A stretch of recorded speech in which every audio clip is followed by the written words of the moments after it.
율법으로 다시 해석하라. 우리 두 번째 시간 오늘 본문의 말씀 앞에 서기를 원합니다. 오늘 본문은 예수님의 그 율법과 십계명에 대한 그 해석을 담아내고 있는데, 그래 뭐 크게 보면 마태복음 5장에서는 예수님이 율법과 십계명 가운데 인간 관계에서 지켜야 할 하나님이 주신 율법과 계명들이 있습니다.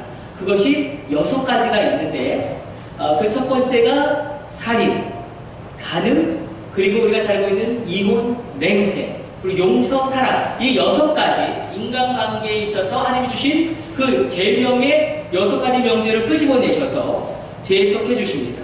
그러면서 무엇을 하냐면 서기관과 바리새인보다 나은 의에 대해서 말씀하세요. 서기관과 바리새인보다 나은 의를 너희가 이루라.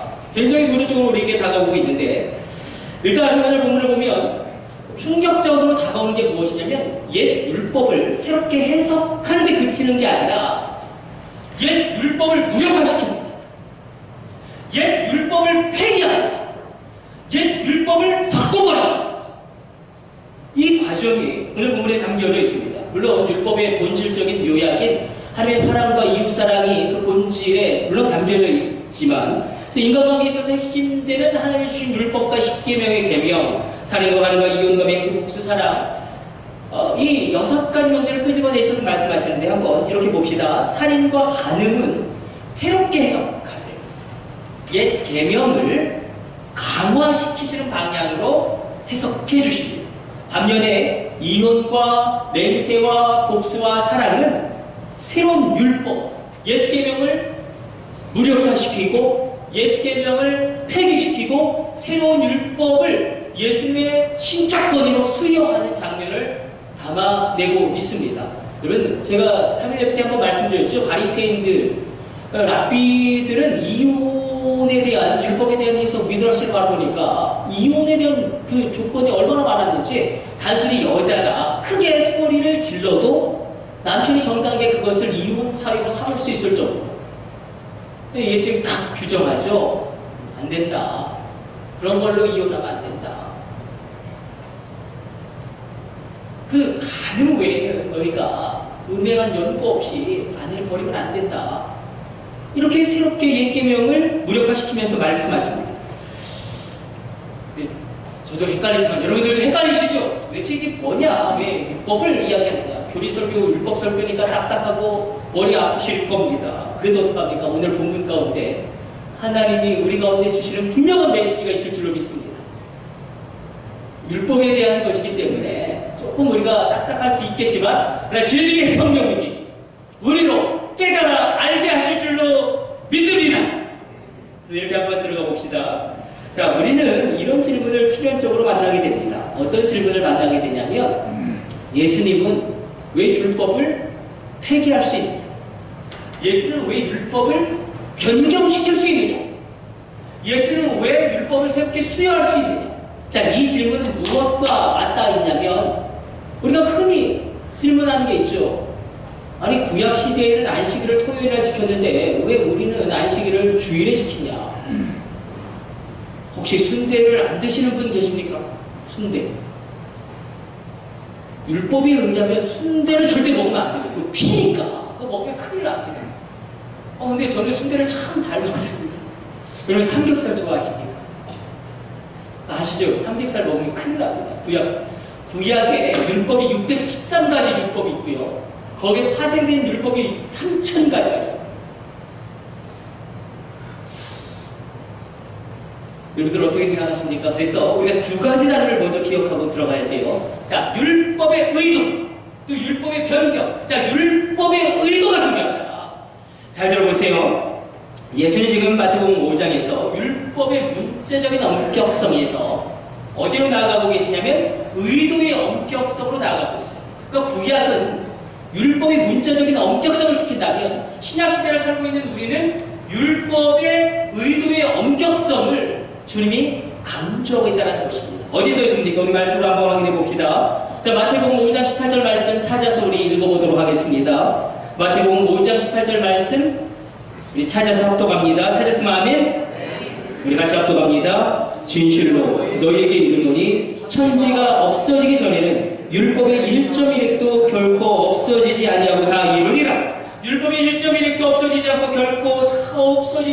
이루어진다. 자, 이 말씀은 너희가 구약의 613가지와 거기서 파생되는 율법의 3000가지의 모든 율법을 문체적으로 다 엄격하게 지켜라! 이 말씀입니까? 아니면 너희가 그 율법의 의도, 하나님이 너에게 율법을 주신 그 의도를 깨닫고 그 의도를 너희가 이루라! 전자입니까? 후자입니까? 후자. 율법의 의도를, 그러니까 율법의 문체적인 엄격함을 강조하는 게 아니라 율법의 1.1핵은 율법의 의도를 너희가 엄격하게 깨달아서 지켜라. 그래서 율법의 의도가 중요해졌어요. 율법의 문체적인 엄격함이 중요하다면 우리는 순대국밥 먹으면 안 됩니다. 삼겹살도 먹으면 큰일 납니다. 그리고 생선도 거의 절반은 먹지 못합니다. 먹는 게 정결예에서 굉장히 중요하지 않습니까? 신약시대는 그래도 먹지 말라고 하신 게 있죠. 여기 술 취하지 말라. 술 취하지 말라.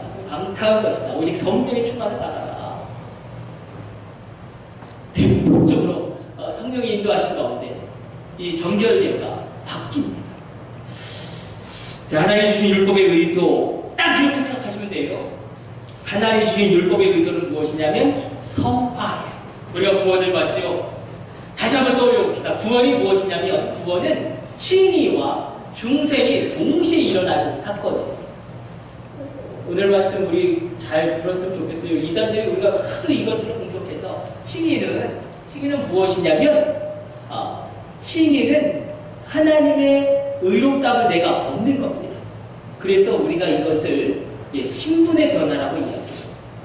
이제 죄의 종에서 하나님의 자녀가 되는 그 중생으로 나갑니다. 중생은 다른 게 아니라 우리의 소속이 바뀐 거예요.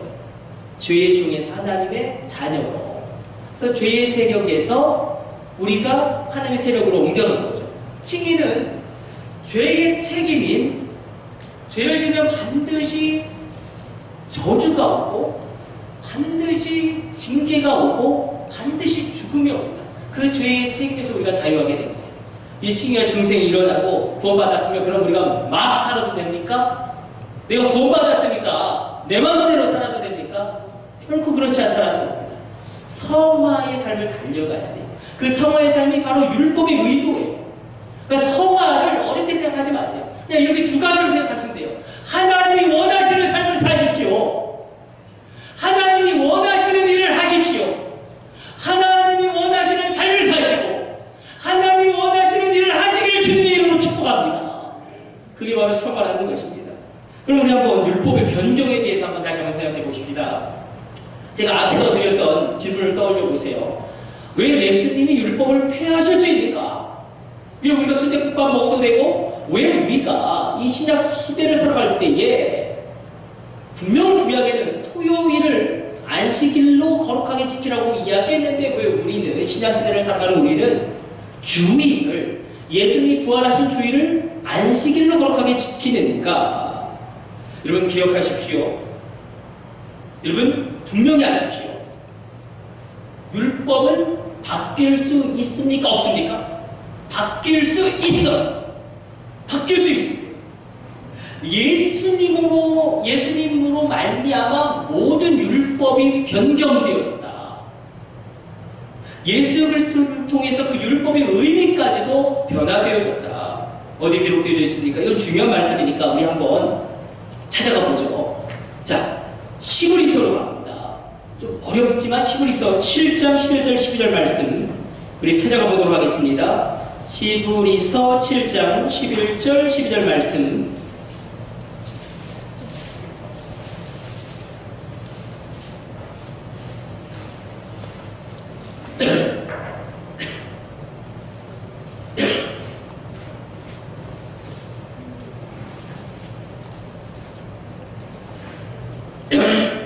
자, 찾았으면 아멘.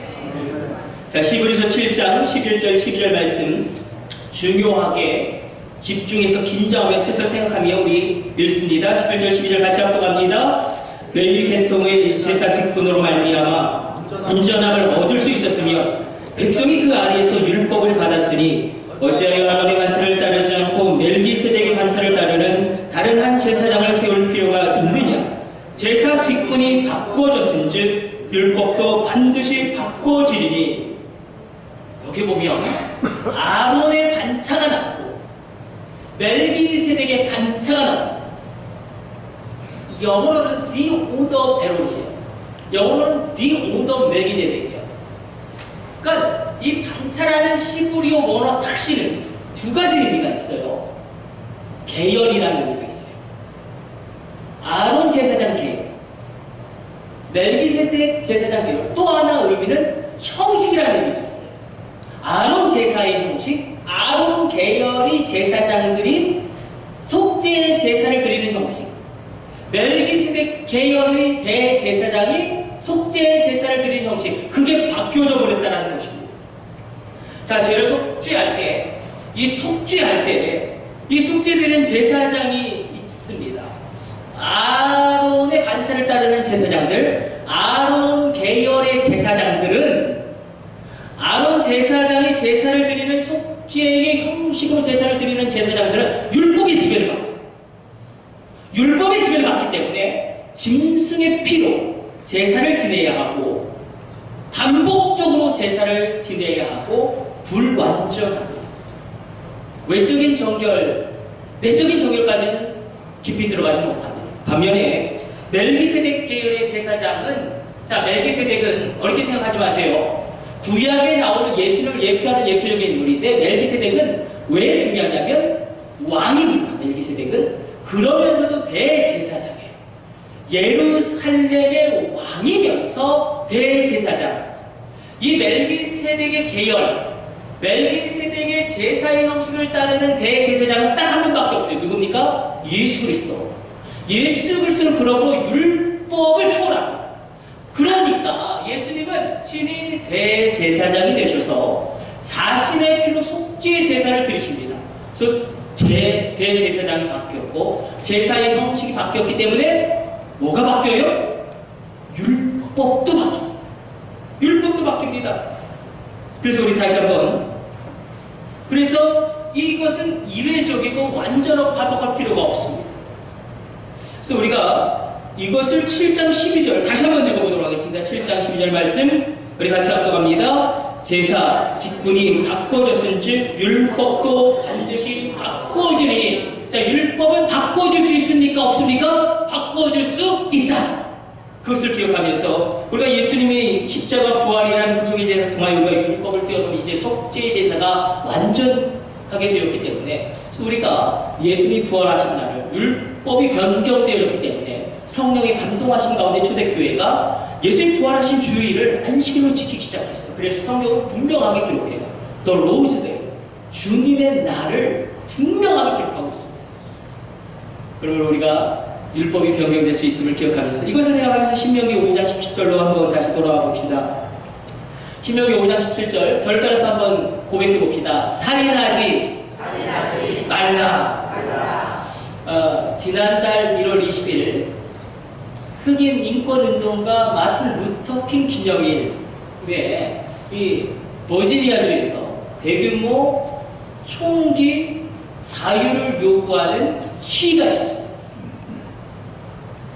이렇게 막 반자동 소총으로 방탄조끼를 입고 막 수천 명이 막 열 적과 그것까지 달고 막 수천 명이 이렇게 시위를 하니까 경찰도 기색하는 영역이 보였어요. 기색하는 영역, 그 막 긴장하는 그런 모습들을 우리가 보게 되었습니다.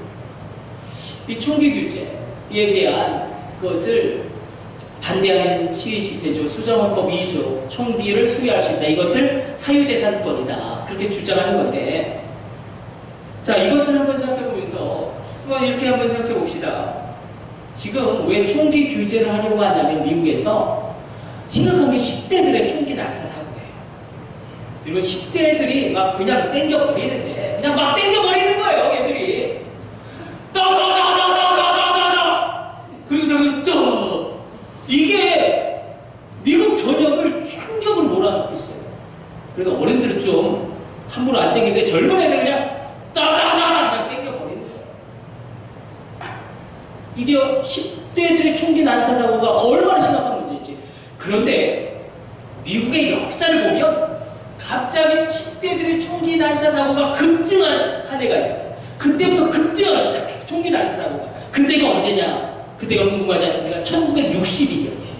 존 F 케네디 대통령이 정교 분리라는 이름으로 모든 공립학교에서는 무엇을 가르쳤냐면 성경을 가르쳤어요. 특별히 10계명을 가르쳤어요. 여러분 10계명을 무시하지 마십시오. 10계명. 그리고 선생님이 기도해 주셨어요. 학생이. 그런데 존 F 케네디 대통령이 야 이건 정교 분리에 위배된다. 이건 종교의 자유에 위배된다. 폐지했어요. 그때부터 10대들의 총기 난사 사고가 급증합니다. 여러분 정교 분리는 우리가 딱 좋다 나쁘다 구별하기가 쉽진 않지만 상황에 따라 달라요. 정교 분리를 해야 할 때가 있고 정교 분리를 하지 말아야 할 때가 있어요. 가령 예를 들어서 보네보 목사님은 히틀러와 저항하죠. 이건 정교 분리에 저항하는 거예요. 종교개혁가 마틴 루터는 어떻습니까? 정교 분리했습니까? 아니에요.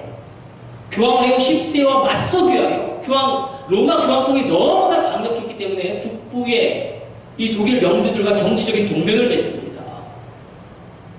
정교 분리를 하지 않은 거예요. 나 정교 분리를 해야 할 때가 있어요. 정교 분리를 해야 될 때가.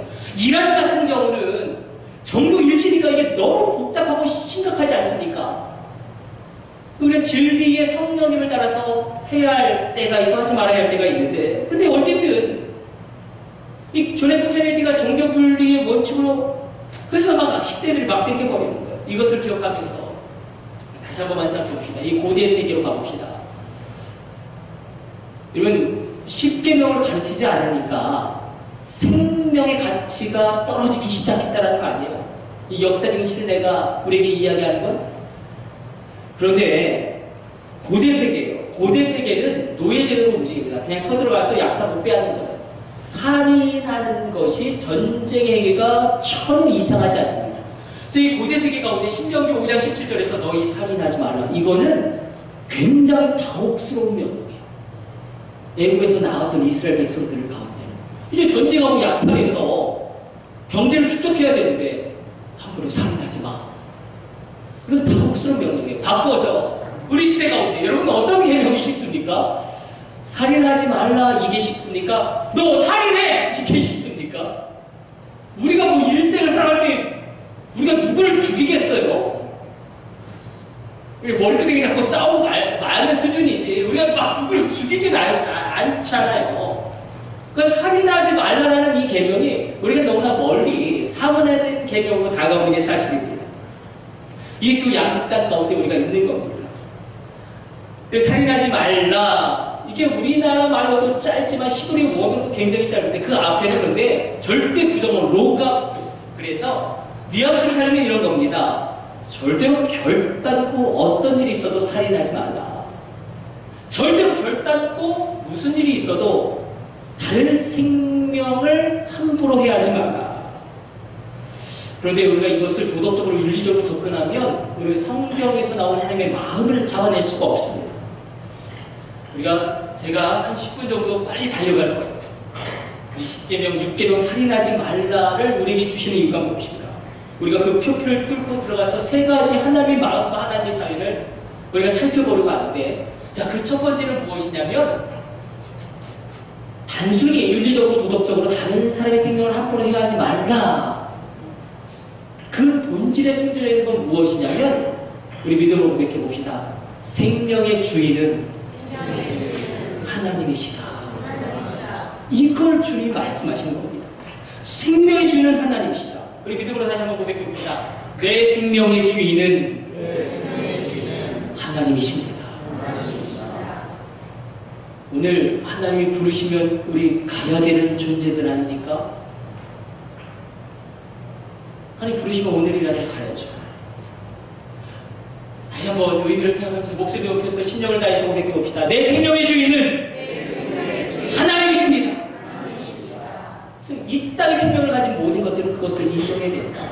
자, 이런 관점에서 내 생명을 내가 함부로 끊어도 됩니까? 안 됩니까? 안 됩니다. 안 됩니다. 피투성이라도 살아야 되는 거예요. 그게 하나님의 뜻이에요. 내 생명에 대한 주권이 주님에게 있기 때문에. 자, 두 번째 의미를 한번 살펴봅시다. 두 번째 의미는 우리가 3일 예배 때도 잠깐 나눴어요. 말씀으로 인간 본성을 이기라는 거예요. 우리의 인간 본성은 죽이기를 원해. 다른 사람의 인격을 뭉개기를 원해. 이게 인간 본성의 흐름이에요. 자, 이것을 다루려면 우리가 레위기와 신명기를 우리 한번 읽어봐야 됩니다. 레위기와 신명기에 이런 말씀이 나오는데 레위기만 우리 한번 읽어보도록 하겠습니다. 같이 합독합니다. 상처에는 상처로, 눈에는 눈으로, 이에는 이로 갚을지라. 남에게 상해를 입힌 그대로 그에게 그렇게 할 것이며. 이게 무엇이냐면 동해보복법이에요. 고대 근동에 있었던 함무라비 법전에 나오는 동해보복법. 그러니까 내가 당한 대로 그만큼만 갚으라는 건데, 그러나 하나님의 더 깊은 사연이 여기 담겨져 있습니다. 그래서 다시 한번 저를 따라서 고백해 봅시다. 거기까지만이야. 거기까지만. 예를 들어서 내가 걸어가다가 누가 갑자기 다가와서 내 쌀에게 막 빗방울을 때려 올려 부쉈어요. 그럼 우리 인간 본성은 나도 그냥 한 대만 툭 때리는 겁니까? 아니면 내 속이 풀릴 정도로 막 두들겨 패는 겁니까? 우리 인간 본성은 그래요. 내가 당한 그만큼이 아니라 더 큰 보복을 생각합니다. 그러나 하나님은 아니라는 거예요. 거기까지만이야. 거기까지만이야. 그 이상을 생각하면 안 돼. 우리가 인간 본성이 하나님의 말씀으로 말미암아 이 예수님이 죽는 체험이 있어야 한다는 것입니다. 그런데 이것을 또 더욱더 발전시켜요. 그리고 재해석해 주시는데, 일단은 하나님이 계속 말씀하고 있는 건 이거죠. 너의 생명은 소중하다. 너의 삶은 소중하다. 생명을 주신 하나님의 축복을 너희가 그렇게 인정해라. 그런데 우리 다시 한번 마태복음으로 와서 예수님이 재해석해 주시죠. 마태복음 5장 21절과 22절 말씀으로 읽고 말씀 정리해 보도록 하겠습니다. 마태복음 5장 21절 22절. 자, 찾았으면 아멘. 우리 같이 합독합니다. 옛 사람에게 말한 바 살인하지 말라. 누구든지 살인하면 심판을 받게 되리라 하였다는 것을 너희가 들었으나 나는 너희에게 이르노니 형제에게 노하는 자마다 심판을 받게 되고 형제에 대하여 나가라 하는 자는 공의에 잡혀가게 되고 미련한 놈이라 하는 자는 지옥불에 들어가게 되리라. 살인하지 말라. 모세의 율법, 구약의 율법, 옛 계명은 그 사람의 생명만은 해하지 말라라고 그렇게 그 사람의 생명에 집중했는데, 예수님이 이제 다르게 말씀하세요. 그 사람의 인격에 대한 부분까지도 해하면 안 돼. 그 사람의 인격에 대한 부분까지도 해치면 안 돼. 사실 신명기 5장에 나오는 10계명, 6계명에서 살인을 나타내는 용어를 나타내는 단순히 육체적인 생명뿐만 아니라 인격까지도 담아내는 용어입니다. 삼중법으로 강화되고 있어요. 노하는 자, 형제에게 노하는 자, 감정적으로 인격을 모독하는 자, 심판을 받게 된다. 라가라 하는 자, 형제에게, 자매에게 라가라 하는 자. 라가라는 것은 직역하면 이겁니다. 넌 빠가야. 원어는 유아 나띵인데 너는 멍청한 놈이야. 너는 빠가야. 이거예요. 이게 라가. 그게 직역하면 그렇게 돼요. 그렇게 말하는 자마다 너희가 공에 넘겨지고 재판을 받게 될 것이다. 그리고 형제에 대해서 미련한 놈이라 하는 자는, 이것을 뉘앙스를 잘 잡아내셔야 돼요. 미련한 자라는 것은 단순히 미련하다는 의미가 아니라 하나님을 인정하지 않는 자라는 의미가 있어요. 그게 1차적인 의미예요. 그러니까 신앙적인 부분에 있어서도 인격적으로 공격하는 거예요. 그러니까 노하는 자는 감정적으로, 인격적으로 공격하는 거고, 라가라고 하는 자는 말로써 그 인격을 공격하는 거라면 미련한 놈이야. 넌 하나님을 인정하지 않는 사람이야. 하나님은 너를 사랑하지 않아. 이렇게 이야기하는 것은 그 사람의 인격적인 부분, 특별히 신앙적인 부분을 공격하는 겁니다. 예수님이 그들이 사용하는 단어를 그대로 처용하시는데 이거예요. 오늘 결론입니다. 이것만 기억하고 가시면 돼요. 우리 한번 우리 10계명을 살펴보았고 율법의 변경을 살펴보았고 예수님의 새로운 해석을 살펴보았습니다. 이것을 생각하면서 기억하면서 인정하면서 우리 집중하면서 한번 서로에게 이렇게 한번 옆 사람과 인사해 봅시다. 이렇게 한번 인사해 봅시다. 하나님이 당신은 정말 소중한 사람이랍니다. 그냥 하십시오. 그냥. 우리 한 번 안 하실 분이 있어서 그냥 하십시오. 우리 한 번만 더 해봅시다. 우리 옆 사람과. 자, 다시 한번 고백해 봅시다. 하나님이 당신은 정말 소중한 사람이랍니다. 살인하지 말라 사문화된 명령으로 생각되어졌고 우리에게 먼 계명처럼 느껴졌지만 나와 전혀 상관없어 보였던 그 명령이 가장 심각한 명령을 우리에게 주어지고 있습니다. 우리 한번 우리 스스로에게 하나님의 말씀대로 고백해 봅시다. 나는 정말 소중한 사람입니다. 여러분, 우리가 이 명령을 지킴으로 죽음의 악순환을 끊을 수 있습니다. 분노의 고리를 제거할 수 있습니다. 이 코로나 바이러스 때문에 우리가 참 어려움을 겪고 있습니다. 굉장히 어려움을 겪고 있어요. 왜 중국 사람들은 왜 박쥐를 왜 먹어서 이렇게 우리가 어렵게 하는지, 천사가 또 왜 이렇게 그걸 왜 먹는지 모르겠어요. 대나무지는 또 왜 먹는지. 어쨌든 그걸 먹어가지고 우리가 이렇게 먹지 말아야 할 것 먹어가지고 이렇게 우리가 어려움을 겪고 있는데, 그런데 코로나 바이러스보다 더 무서운 게 무엇이냐면 악플입니다. 가짜 뉴스입니다. 작년 10월에 여러분 다 아실 거예요. 악플의 밤을 진행했던 셜리가 악플 때문에 자살했습니다. 코로나 바이러스보다 더 무서운 게 악플입니다. 가짜 뉴스입니다. 인터넷과 미디어상에서 올라오는 수많은 글들을 생각해 보십시오. 그 글들이 한 인격체를 죽음으로 몰아가는 것을 우리가 얼마나 많이 봅니다. 익명의 글들, 단순히 감정의 쓰레기를 막 쏟아내는, 적어도 우리가 이 살인하지 말라라는 이 말씀을 우리가 배웠다면 적어도 우리가 감정을 절제하는 용어를 사용할 수 있지는 않겠습니까? 이제 우리 한번 우리 이야기를 해봅시다. 지금 우리나라 전체가 진보와 보수로 첨예하게 갈리어서 갈등하고 있는데 국민일보에서 재미있는 조사를 했어요. 전체 기독교 성도님들의 진보와 보수의 비율은 어떻게 될까? 어떻게 될 것 같습니까? 여러분 궁금하지 않습니까? 기가 막힌 결과가 나왔어요. 보수가 대략적으로 4%, 진보가 대략적으로 4.5%, 1.5%가 중도입니다. 그러니까 교회 안에서도 첨예하게 대립할 수 있는 거예요. 우리 교회는 어떨까요? 저도 정치적인 노선이 있어요. 근데 정치 이야기를 안 하는 게, 우리 교회는 제가 대략적으로 보니까 보수가 7예요. 진보는 3예요. 근데 만약에 우리가 세상의 흐름 속에 들어가서 서로에 대해서 나가라고 이야기하고 미련한 놈이라고 이야기하고 하나님을 인정하지 않는 자라고 그렇게 서로 그렇게 한다면, 그렇게 사람의 인격을 해야 한다면, 적어도 교회 안에서는 우리만이라도 이런 용어들을 사용하지 않고 예수의 방법을 따라 이야기할 수 있지 않을까요? 우리 다시 한번 옆 사람이랑 다시 한번 이렇게 고백하고 인정하며 인사해 봅시다. 당신은 정말 소중한 사람입니다. 한번 물어보세요. 당신 진보입니까? 보수입니까? 물어보세요.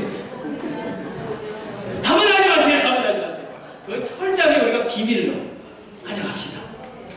비밀로 가져가고. 예수님 시대에 이걸 참 못했던 사람들이 있습니다. 바리새인들이에요.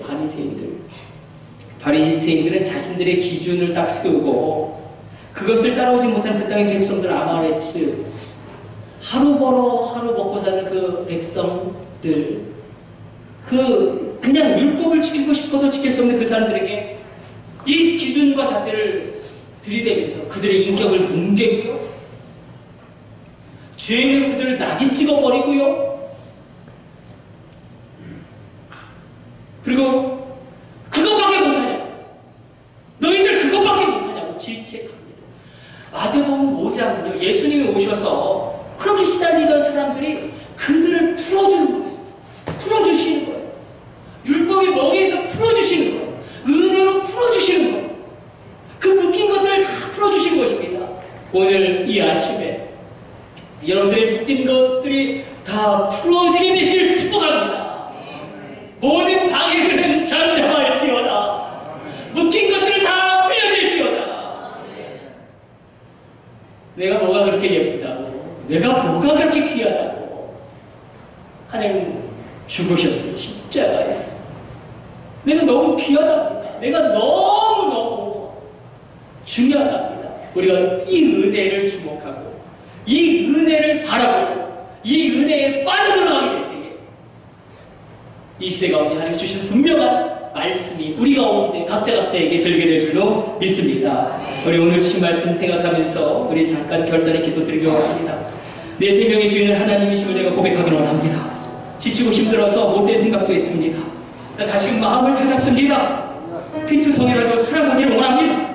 하나님 사랑할 힘을 더하여 주옵소서. 하나님 내 인간의 본성으로 말씀대로 할 수 없사온즉 성령 확보하여 주사 말씀을 이루기를 원합니다.